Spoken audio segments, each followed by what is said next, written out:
I've been fascinated by animals for as long as I can remember. And if you're fascinated by animals, you want to know more about them. And the great place to know about them is, of course, museums.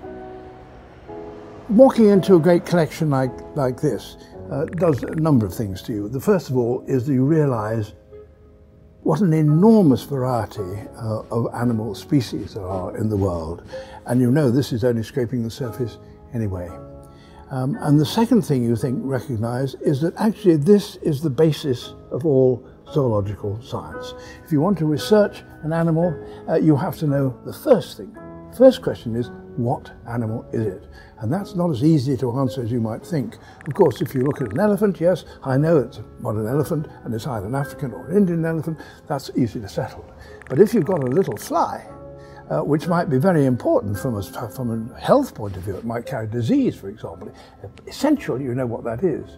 So where can you discover what it is? And the place you ultimately to go to is a museum where they will have a specimen, which is called a type specimen, which was the one which was described when they decided that this was going to be given this scientific name. That is the basis of all zoological science. So institutions like this are the very foundations of all zoological knowledge. The library associated with these great museums is almost as much a greatly importance as the objects themselves.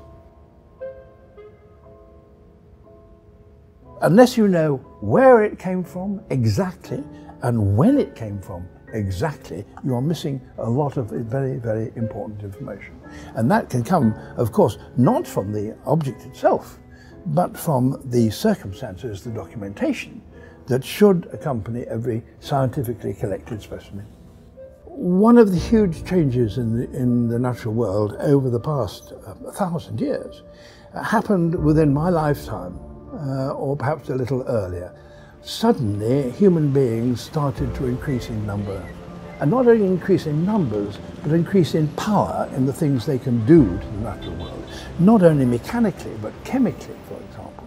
And sometimes it's what we wish to do, and sometimes it's the byproduct and we didn't realize we were doing it. So the natural world is changing, and it's changing by becoming poorer and more damaged.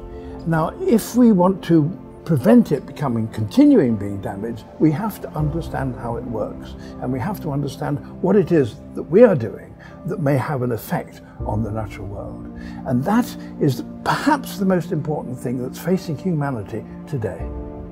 If we want to preserve the richness of the animal world, we have to know how it works, and these are the places that tell you.